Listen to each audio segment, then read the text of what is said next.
Station Administrator Varix was having a completely normal morning. He was reviewing reports in his office when a loud thud hit his desk that a complaint file. Not 1.7.7 different species had filed formal complaints. Varix opened the holographic screen above his desk. He read the message carefully.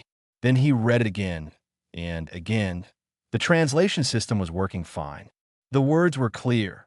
Unsafe demonstration of impossible physical ability causing psychological stress to station personnel. Varix blinked. "What does that even mean?" he muttered. His assistant TP, a young Quillari, approached nervously. "It's about the human, sir." Varix closed his eyes that of course it was about the human. Ever since humans joined the Galactic Council 3 cycles ago, incident reports had increased dramatically. Humans were always doing something unusual. Eating things that should be deadly, working too hard, laughing too loudly. Now this, what did the human do this time? Varix asked. TP hesitated. Well, Lieutenant Marcus Webb used the high-gravity training hall. Varix froze. The high-gravity zone was clearly marked. Only species with reinforced skeletons were allowed above 3 standard gravity. Which level? Varix asked slowly. 5.2 standard gravity. The room went silent. Varix's tentacles loosened in shock. That zone is restricted. Yes, sir, TP replied. But he signed the waiver. Varix felt his heart race. Show me the footage. The holographic video appeared. Lieutenant Marcus Webb walked calmly into Training Hall 7. He was wearing simple workout clothes and special equipment. The gravity indicator in the corner clearly showed 5.2 G. Got under that level, most species would collapse instantly. Bones would fracture, organs would fail, muscles would tear, but the human, he stretched, casually. Then he started running, not crawling, not struggling. Running, his feet hit the reinforced floor with steady rhythm. Sweat appeared on his skin after the first minute, but he did not stop. He kept running, round after round. Varix watched in silence. How long did he last? He asked quietly. Nearly an hour, TP replied. That Varix's skin shifted color. That should not be possible. But it gets more interesting, sir. After running, the human did push-ups, then sit-ups, then left the hall, and went to eat double his body weight in protein. Varix leaned back slowly. 0.7 species had witnessed this. 0.7 complaints followed. The Horix delegation claimed their champion dropped a weight on his foot after seeing the human. The Finari said their meditation was disturbed. 0.3 students requested psychological support because their understanding of physics was shattered. One priest claimed the human was possessed by chaos spirits. Varix rubbed his eyes. Had anyone asked the human how he did it? Yes, sir, TP said. Security officer Plint interviewed him. Play the recording. The audio began. Officer Plint sounded nervous. Lieutenant Webb, we need to discuss your training session. The human sounded cheerful. Oh, hey, what's up? Plint asked the obvious question.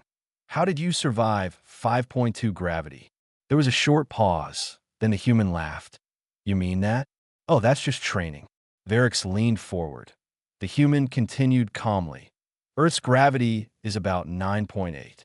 Your station standard is lower. So 5 times your level is basically only about 4 times Earth gravity.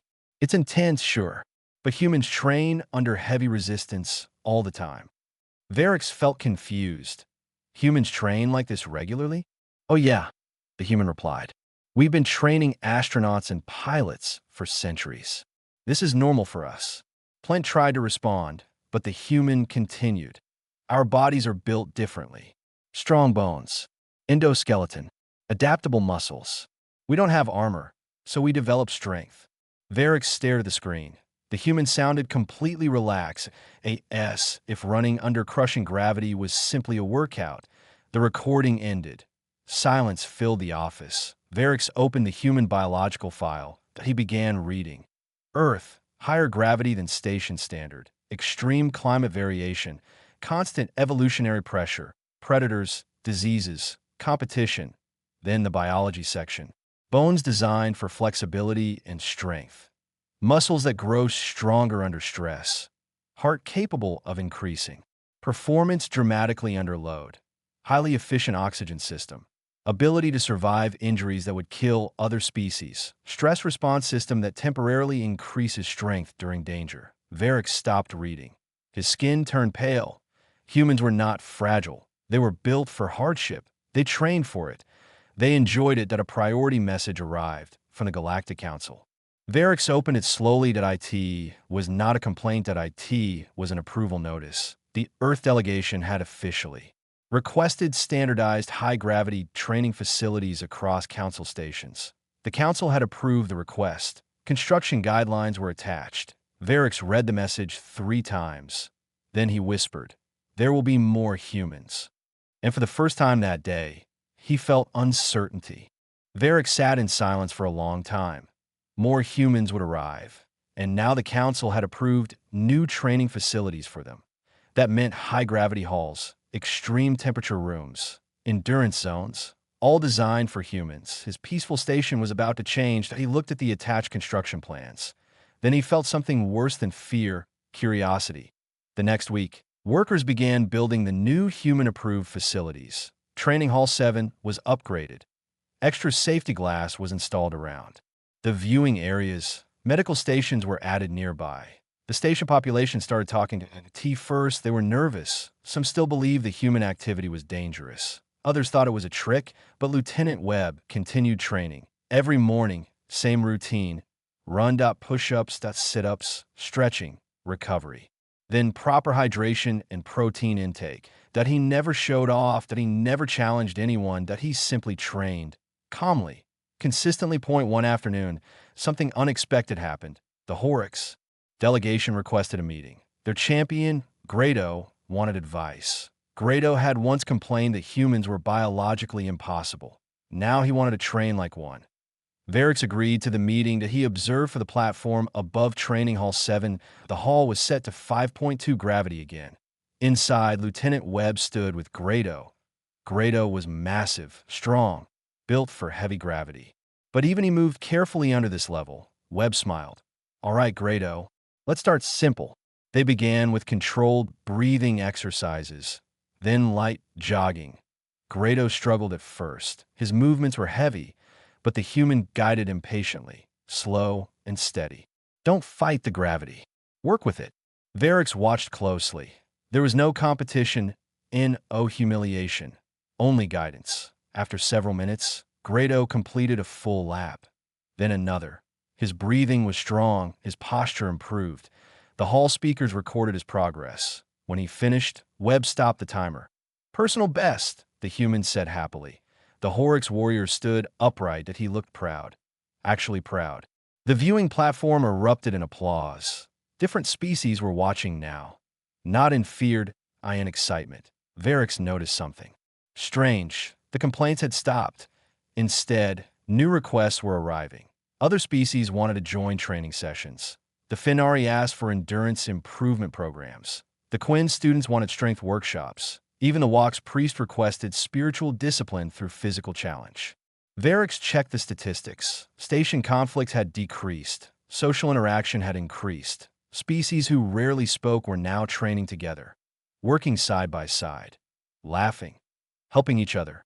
That evening, Varric received a report from the station medical director. He opened it cautiously. He expected injuries. He expected strain reports. Instead, the data showed improvements: better heart health, improved muscle tone, stronger bone density, reduced stress hormones, better sleep patterns. Varric blinked. This cannot be real. The doctor's message concluded. The common factor appears to be controlled stress, followed by recovery. The humans call it progressive overload. It seems to work across species. Varric leaned back slowly. It wasn't destruction. It was adaptation. For the first time since the complaint arrived, Varric understood something important. The humans were not breaking rules. They were redefining limits, and others were choosing to follow. His station was no longer just a transit HUB.IT, was becoming a center of shared improvement. Training sessions became weekly events.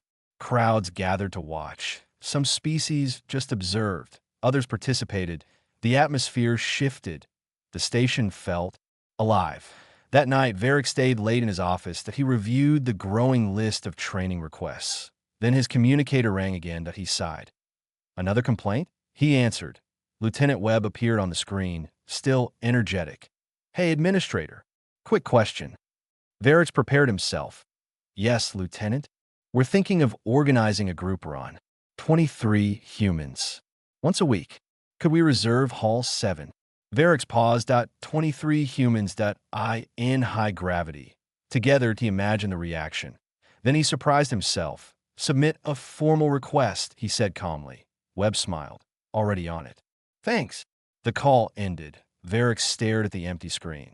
Then he looked at the station activity reports again. Conflict levels down. Cooperation up. Interspecies conversations increasing. He realized something. The complaints had turned into collaboration. Fear had turned into curiosity. Curiosity had turned into participation.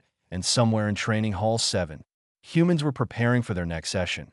The rest of the galaxy was starting to watch. Not because they had to, but because they wanted to. 3 weeks later, Training Hall 7 was no longer quiet. IT was the most crowded place on the station. Species from across the galaxy gathered outside the viewing windows. Some came to watch. Some came to learn.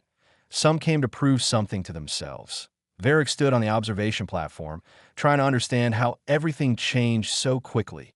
Not long ago, 7 species had filed complaints. Now, they were asking for schedules. Lieutenant Webb stood inside the hall with a group of volunteers. 7 different species were participating today, including Varix's assistant, TP. Varix noticed TP stretching carefully before the session. Are you certain about this? Varix asked. Yes, sir, TP replied calmly. I want to understand the training personally. Varix didn't know whether to feel proud or concerned. The session began. Webb's voice came through the speakers. All right, everyone. Today is simple. Control movement. We focus on breathing, posture, and steady effort. No competition. The group began with warm-ups, slow arm movements, gentle stretching, basic coordination drills. Some participants struggled at first, but Webb adjusted for each species. Long limbs, multiple joints, tentacles, heavy muscle structures. He didn't treat anyone as weak, he treated everyone as capable. Grado, the Horrocks champion, was also present. 3 weeks ago. He had feared humans. Now he trained beside them. Today's exercise was interval running, short bursts of effort followed by recovery. Webb demonstrated. First, he ran under 5.2 gravity. Fast, controlled. Then stopped to breathe. Push yourself, Webb said, but listen to your body. Improvement happened step by step. Grado nodded. He began his run. The hall was silent except for footsteps. Grado completed 1 lap. Then another. His speed increased slightly. Not reckless, just steady progress. The crowd watching outside began to cheer softly. Meanwhile, Varix checked the station data again. He expected rising stress reports. Instead, numbers showed something surprising. Interspecies conflict had dropped significantly. Social interactions had increased by more than 70%. New friendships were forming across species boundaries. Training sessions had become shared events. Even cultural misunderstandings were decreasing. Varix frowned. This was not what he expected from dangerous human activity. After the session, Webb gathered the volunteers. Great work today. Remember, recovery is just as important as effort. Drink water. Rest. Let your body adapt. One of the Quinn students raised a question. Lieutenant, why does this feel enjoyable? Webb smiled. That's your body rewarding you. When you challenge yourself safely, you grow stronger. It feels good because you earned it. Varix listened carefully. Earned it. That phrase stayed in his mind. Later that day, Dr. Hellett sent another report. The data was undeniable. Participants showed improved cardiovascular performance, increased muscle efficiency, stronger bone density, better emotional stability, lower stress hormone levels. Even species with completely different biology showed benefits. Varix reread the findings. Then he looked toward the training hall. Inside, humans were cleaning equipment. They worked together with other species, laughing, talking, sharing techniques. No arrogance, no superiority. Just cooperation. Suddenly, TP approached Varix. Sir, you should see this. On the main screen, A live feed showed Grado speaking to the crowd. "I once believed humans were fragile," Grado said publicly. "I was wrong. They're different. And through their example, I have learned that strength is not about domination. It is about discipline."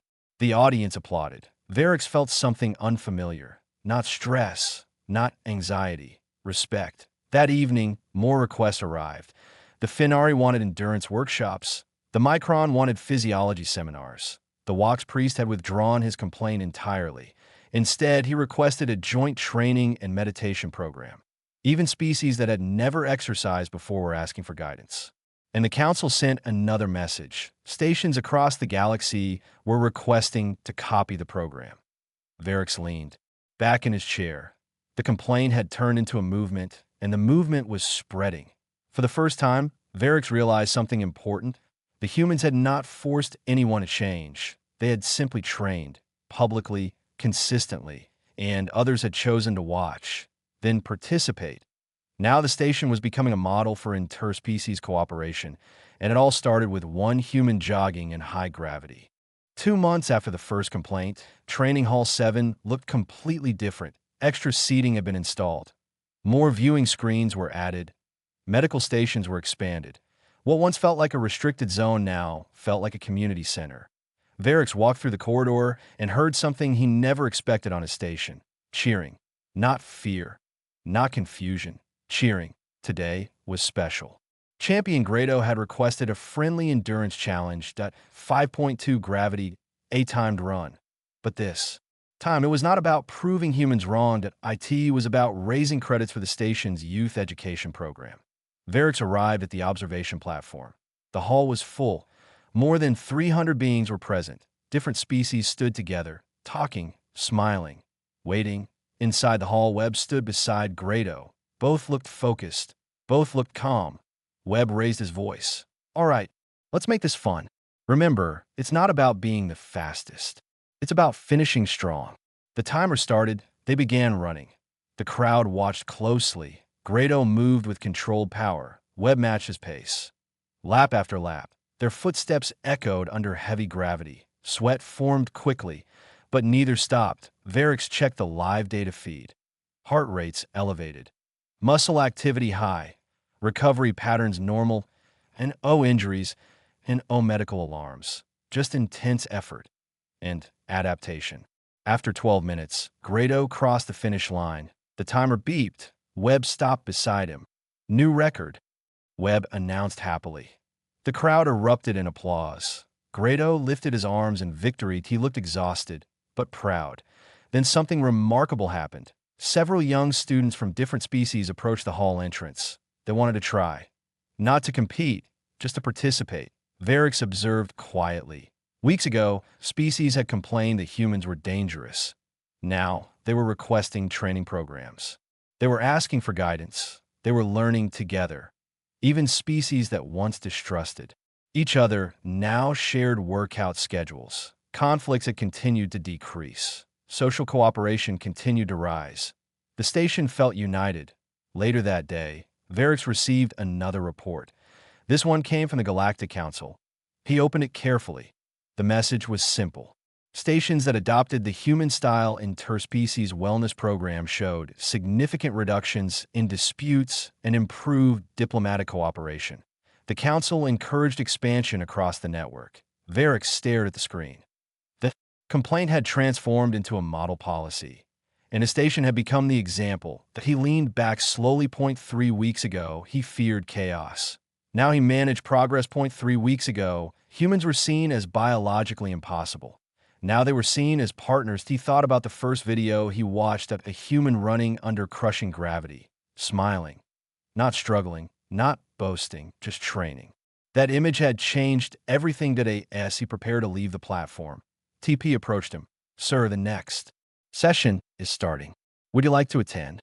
Varix paused. He remembered his first reaction to the human complaint. Stress, annoyance, disbelief. Now he felt something different. Understanding. "Adjust my schedule," he said calmly. TP blinked in surprise. "Yes, sir. I will participate twice a week." TP's antennae lifted happily. That evening, Varix entered Training Hall 7, wearing proper fitness gear designed for his physiology. Webb greeted him with enthusiasm. "Welcome, Administrator." Varix nodded. "Let us begin." The session started with simple movements, stretching, breathing control, light resistance exercises. Webb guided him carefully, encouraging but not pushing too hard. Varix felt his muscles work in ways they had not in years. The IT was difficult, uncomfortable, but not harmful. Halfway through, he realized something shocking: that he felt alive. When the session ended, Varix was tired, but he was standing taller. Webb handed him water. "First session always feels intense. That's normal. Your body will adapt." Varix looked at the human. "You truly believe this improves life?" Webb smiled. "Absolutely. Strong bodies support strong minds. And when different species train together, they understand each other better." Varix considered that perhaps strength was not about survival alone. Perhaps it was also about connection. That night, Varix completed his formal proposal. Title: Interspecies Cooperative Wellness Initiative. He included data, results, conflict reduction statistics, participation growth, future expansion plans. That he submitted it to the council. Within hours, a response arrived: approval, an encouragement to share the model with other stations. Varix allowed himself a small smile. The complaint had become a breakthrough. 6 months after the first human complaint, the station was no longer the same place. IT had become a training hub for the entire sector. Ships arrived daily, not for trade, not for repairs, but for wellness programs. Species came to learn the human training system. Varix stood on the observation deck, watching the activity below. Training Hall 7 was now renamed Unity Hall. The name was approved by the council itself. Inside the hall, Webb was leading a large mixed species group. Today's focus was teamwork. Drills. Pairs were assigned randomly. Different species working together. The exercise was simple: carry shared equipment across the hall, communicate clearly, support each other, and no competition, only cooperation. Varix watched as a small Finari struggled with a heavy training plate. A tall Micron stepped forward and adjusted the grip. They moved together, step by step. Across the hall, the crowd observed quietly, then applauded when they finished. This was no longer about human strength. That IT was about shared improvement. Grado approached the platform where Varix stood. The Horix champion looked different now. Calmer, stronger, balanced. "Administrator," Grado said respectfully, "I want to thank you." "For what?" Varix asked. "For allowing this program to grow. I was wrong before. Humans did not bring danger. They brought discipline. And discipline brought unity." Varix nodded slowly. "I was wrong as well," he admitted. That admission felt heavier than any report he had signed. Data from across multiple stations now confirmed the results. Conflict rates reduced significantly, cooperation between species increased, physical health improved across participating group, stress levels decreased, long-term diplomatic agreements became easier to achieve. The council had officially adopted the program as recommended policy. Other stations were already building similar halls. Human-led training teams were being invited across sectors, not as conquerors, not as rulers, as partners. That evening, Varix called Webb into his office. The human entered with the same relaxed energy as always. "Yes, Administrator?" Varix stood. "I want to understand something," he said. "When you first arrived, did you know this would happen?" Webb shook his head. "No. We just wanted to train. The rest happened naturally." Varix studied him carefully. "No grand plan?" Webb smiled. "Not really. We believe improvement spreads when people see it. That's all." Varix leaned back. Simple effort, repeated consistently, shared openly. That was the formula. Later, Varix gave a speech to the entire station population. The hall was filled. Different species stood together. He looked at them calmly. "When the first complaint arrived, I believed we were facing a problem. I now understand we were facing an opportunity." The crowd listened quietly. The humans did not demand change. They demonstrated it, and we chose to follow. He paused. "Our station is now stronger, not because of weapons, not because of defense systems, but because we learned to grow together." Applause filled the hall. After the speech, Webb approached Varix. "Administrator, one more thing." "Yes." We're planning to host the first galaxy-wide Unity training event next month. Would you help us organize it? Varix did not hesitate. Yes. Webb smiled widely. Great. We'll need multiple halls. Varix replied calmly. We will build them. 1 year later, the station was officially designated. The central interspecies development hub conflict statistics across the region had dropped dramatically. Training programs were active on dozens of stations. Species that once feared each other were now collaborating. The galaxy was still large, still complex, but something fundamental had changed. Not through force, not through war, through discipline, through consistency, through shared effort. On the anniversary of the first session, Varix entered Unity Hall alone. The hall was empty now, quiet. He walked to the center. He remembered the first complaint. He remembered his fear. He remembered watching a single human run in heavy gravity. And he smiled, because that simple act had reshaped an entire network. His communicator chimed. IT was Webb. Hey, Administrator. Ready for today's session? Varix looked around the hall. Yes, he replied. Then he added, and thank you. Webb paused. For what? For showing us that strength is not about dominance. There was a short silence. Then Webb answered softly, it never was. The call ended. Varix stood in the center of the hall. Lights turned on automatically. The doors opened. Species began arriving for the next session. Different backgrounds, different bodies, different histories. But now, one shared goal. To improve. Together, in the quiet observation room above, Varix realized something final. The galaxy had not been conquered. IT had chosen to grow. And it all began with humans refusing to stop training.